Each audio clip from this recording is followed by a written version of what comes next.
Alam nyo mga kaibigan, may nakalap na naman tayong balita patungkol kay Senator Risa Hontiveros.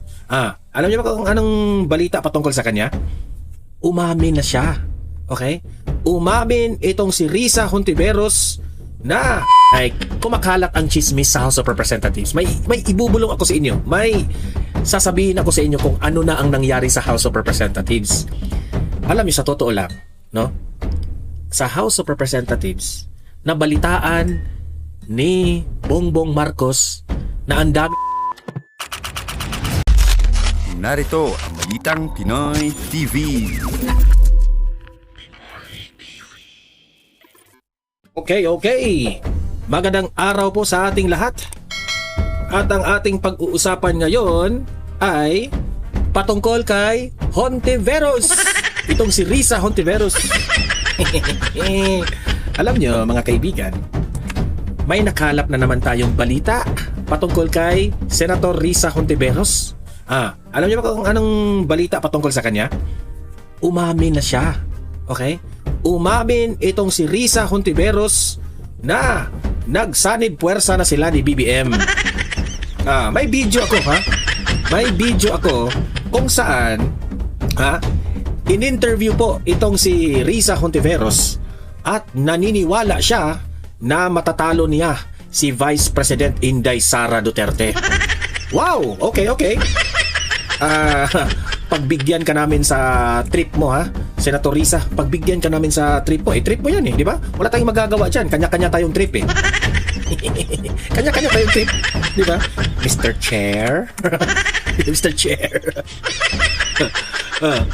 At ang nakakatawa dito, kasi while sinabi yan ni Senator Hontiveros, alam nga naman na ewan ko lang sa inyo kung saan kayo maniniwala, pero ang mga political analyst, alam niyo naman, trabaho nila yan, no?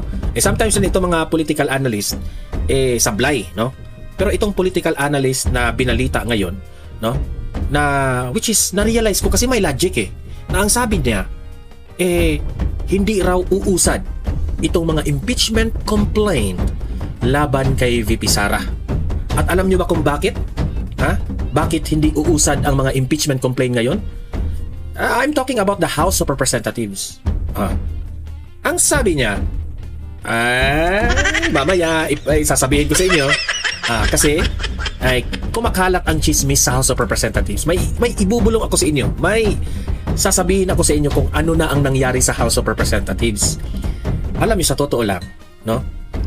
Sa House of Representatives, nabalitaan ni Bongbong Marcos na ang dami na raw mga traidor dyan sa kanya. Mamaya pag-usapan natin yan kasi dapat natin yung ipaalam sa taong bayan. Importante yan, okay? Kasi ngayon 2028 election, importanteng malaman nyo ito, mga sasabihin ko mamaya. Pero guys, bago ang lahat, bago natin ito pag-uusapan, help me po na i-like muna at i-share itong video na ito para guys, kakalat ito sa taong bayan. Okay, sabay-sabay nating i-like muna at i-share itong video natin, Facebook at YouTube. 1, 2, 3, go! Okay, like and share para maraming makalam. And also guys, paki-subscribe at paki-follow ito para lagi kayong updated sa mga balita na kagaya nito at ma-notify ang inyong mga cellphones kung meron tayong breaking news. Okay? So, kagaya nito, breaking news ito. So, sabay-sabay nating i-follow, i-subscribe, Facebook at YouTube. Ready? Follow, subscribe. 1, 2, 3, go! Ayan, thank you very much. So, ito na yung sinabi ko, no? Itong mga political analyst na sinabi na malabo umusad itong impeachment complaint laban ni VP Sara. Kasi ang main reason nila, malapit na ang eleksyon. So marami ng mga trahidor dyan. Alam niyo naman. Alam niyo mga representatives at mga kongresista na malakas po si VP Sara. So mukha yatang babaliktad ito lahat. Kaya ang mga political analyst nagsasabi malabong umusad ang impeachment complaint laban kay VP Sara. Heto yung balita, panoorin po ninyo. Malabo raw na umusad pa ang panibagong reklamo laban kay VP Sara habang expected na rin daw ang pagbasura sa impeachment complaint laban kay PBBM. Ayon yan kay Congressman Eli San Fernando. Anya, pansariling interes lang kasi ang iniisip ng mga kapwa kongresista. Narito ang Agenda Weekend Report ni Isaiah Mirafuentes. Pakinggan nyo mabuti Abante. Sa 2028 national elections na nakatuon ng pansin ng ilang mga mambabatas, ito ang pananaw ni Kamanggagawa Party List Representative Eli San Fernando.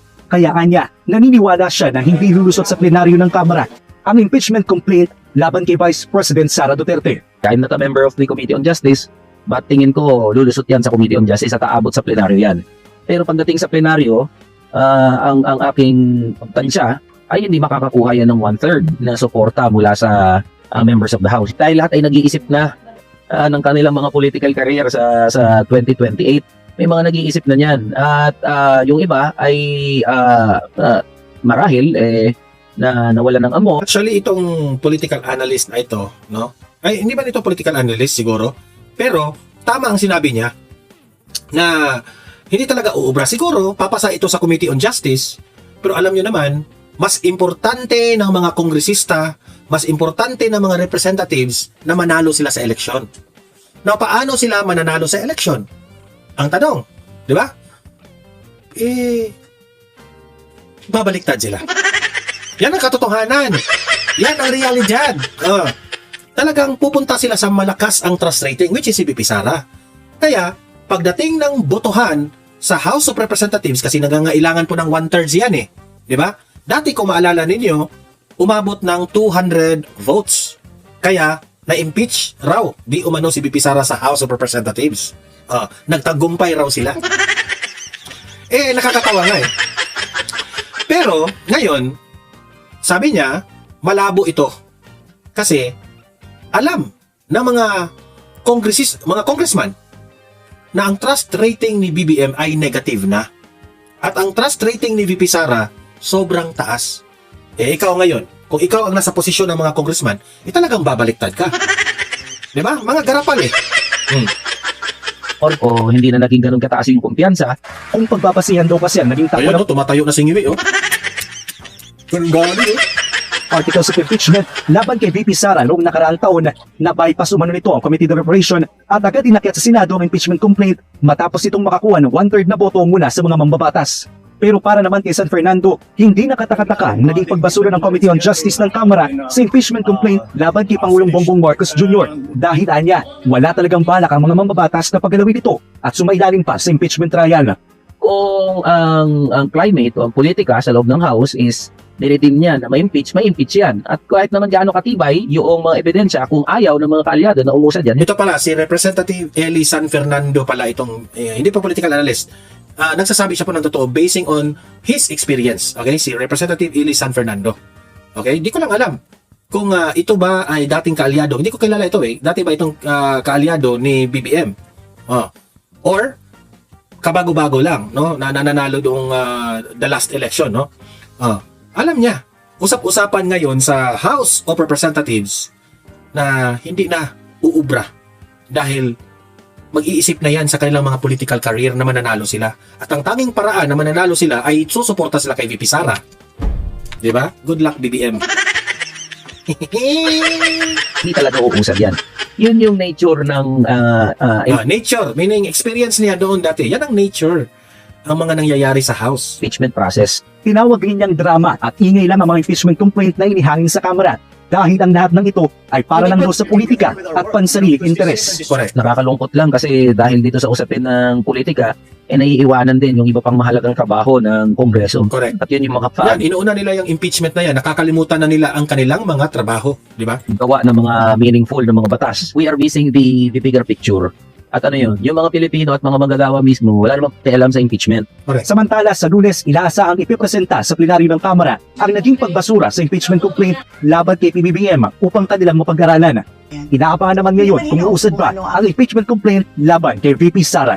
Para sa agenda ay So, ako personally, in my own opinion, tama yun. Hindi talaga uusad ang impeachment complaint. Okay? Siguro, noong nakaraang taon, umusad ang impeachment complaint kasi sa tingin nila malayo pa yung eleksyon. At kailangan talaga nila ng budget. Kasi mantakidyo, kapag hindi ka boboto na ma-impeach si VP Sara, wala kang budget. Ganyan po ang reality po sa House of Representatives. Di ba? Sobrang nakakahiya itong mga tae. Ay, nako, sobrang. Pasensya na po sa word na tae, ha. Yan talaga ang best na ma-describe ko sa kanila. Okay? At ito, panoorin natin. Isa dito sa mga tae na mga congressman, si Abante. Tingnan niya, ha. Gaano po yung style ni Abante. Unti-unti nang nakikita ng taong bayan itong style ni Abante na magmukhang matalino, yun pala walang alam. Ito paano napahiya sa isyung China itong si Representative Abante. Panoorin ninyo itong video na ito. Kung nagtataka nga ako kung bakit ang karamihan ng mga Chinese na nagpunta rito may pera eh. Oo. Samantalang doon sa China, Madam Speaker, naghihirap po ang mga tao doon. Ang mayaman doon yung members lamang ng Politburo na wala pang 3 million. Subalit karamihan ng agricultural lands ng China, may hirap. They cannot even own their lands. They cannot even build their own houses. You see? Nakakapagtaka kung bakit napakaraming Chinese ditong galing sa mainland China nangayaman. Oo, nakakabili ng malalaking property. Kailan po kayo last na nagpunta ng China? Ba, I think, sa China? Hindi na po ako napupunta doon. Mula nung binubuli tayo. Oo, hindi na ako napupunta doon. Yung last na nagpunta po kayo? Last na nagpunta kayo? Years na po yun, taon na. Kaya I would understand. Di ba? So napapahiya siya. Gina-judge niya kaagad na marami raw mga Chinese ngayon na nandito sa Pilipinas na nagtataka siya ng mga mayayaman. Galing raw ito sa mainland China. At saksi raw siya na itong mga Chinese na ito ay hindi nga makatayo ng kanilang sariling bahay. Kasi mga mahihirap raw ito sa mainland China, itong mga Chinese na ito. Nagtataka siya, bakit itong mga Chinese na nakikita ninyo ngayon sa Pilipinas, mga mayayaman? Ginudge niya. Okay, given na tama ka sa inyong opinion. Inyong opinion ikaw ang nagsabi niyan. Alam mo ba kung paano siya nasablay dito? Paano siya pinahiya dito? Tinanong lang siya. Sir, kailan ka ba pumunta ng China? Matagal na raw. Hindi pa nga, siguro hindi pa nga ikaw nakapunta ng China eh. Di ba? So wag ka munang mag-judge. Kasi hindi ko lang alam kung nakalimutan ko yung pangalan nitong sino itong congressman ito yung isa. Kalma lang siya na nagsabi kailan ka pumunta ng China. Dude, patay na yung argumento na. Patay kagad yung argumento ni Abante. Kasi gumagawa ka ng kwento sa China. Mainland China, nagmamayabang siya. Doon sa mainland China, ganon, ganyan, mga mahihirap yung mga Chinese dyan. Nagtataka ako bakit mayaman sila pagdating sa Pilipinas. Tinanong siya, Sir, kailan ka nakapunta ng China? Tapos ang laban. Di ba? Napahiya siya doon. Di ba? Yabang-yabang mo kasi Abante eh. Isa ka pa. Wala ka rin, wala kang future na sa politika. Mantakin mo, nananalo ka lang kasi na-disqualify yung kalaban mo. Tapos, ano pa yan debatable pa ngayon kung dapat yung bang i-disqualified yun. Siguro, tinulungan ka lang ni Garcia. Baka tinulungan ka, tatanong tayo dyan. Ay nako, eto. Punta tayo dito. May update na po tayo patungkol po dito kay Zaldico. Makausap sa linya ng interview ng One News ang attorney itong ni Zaldico. Okay? Ano na bang nangyari ni Zaldico? Update tayo at magre-react tayo dito. Also joining us this afternoon is Attorney Louie Rondain, lawyer of former Congressman Zaldico. Magandang hapon, Attorney, and thank you for joining us again. Hi, sir. Hi, Attorney. Yeah. I'm tempted to ask you where he is, but I'm sure you... Okay, I will ask you then. Attorney, where is Zaldico exactly? I still don't know, Regina. I just had to ask. I still don't want to know. One day it's Portugal, the next day it's Sweden. We're just scratching our heads But why here. did he have to go to Sweden for that document? I mean, couldn't he have done it in wherever he is right now? I suppose it was convenient for him. I sent that to him a few days earlier. And then, sabi ko, ipanotarize niya, wherever. I didn't want to know where he was going to notarize it. And then he sent it to me, yun na, notarize na sa Sweden. Baka magaganda yung mga sauna sa Sweden. Mga ano? Sauna. Sauna. Attorney. Magaganda sauna sa Sweden. Ang corny naman itong Yamas na ito. Yung joke mo, Yamas, i-joke mo yan kay Hontiveros. Corny itong joke ng taong to. Attorney, nakikita natin yung video of your client, Merong mga nagsasabi na baka naman gusto daw ni Congressman ko na i-authenticate tong mga video if he wants them to have probative value. Kung talagang gusto niyang gamitin for accusations. Hindi naman niya dinedeny. In fact, siyang nag-post, di ba? Sa kanyang sa Facebook page niya. Pero kung if you want to use it for legal purposes, di ba kailangan kahit paano may notarization or he has to swear to it, di ba? May balak ba siyang gawin Hindi yun? naman. Eventually, yes. No? Pagka for judicial purposes. Pero na-explain ko na rin na yung aim niya ngayon is not for it to be used in court.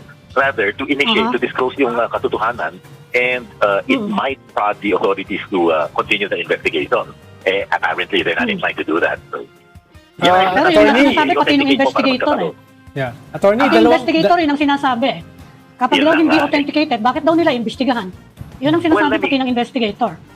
Sige, let me give you a counter-argument na madaling-madali. Iyan. Kung merong namatay na tao na, may minurder na tao nakita mo sa kalye, walang witness, walang affidavit, hindi mo ba imbestigahin? Diba? Medyo iba yata yung ano yan. So, anong gagawin mo, Ami? Hindi iba. If you're accusing someone of a crime, if a crime has been committed, dapat imbestigahin mo yan eh. Whatever it is, we can change the topic. Huwag murder. Gawin nating nakaw. Nawala yung spolyaryo. Yung patay talaga nandun eh. May corpus delicti yun eh. Ito accusation eh. Ang sinasabi niya na nagka-insertion, pwede mo imbestigahin yun eh. Na nagka-kickback, pwede mo imbestigahin yun. The numbers will tell you. Yes, sir. But sir, for example, sir, sinasabi niya na he facilitated or he took part in personally delivering suitcases of cash to the President and to Speaker Romualdez.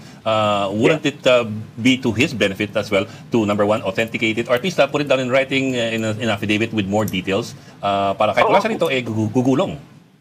It definitely will. Ito na nga mga kabalita.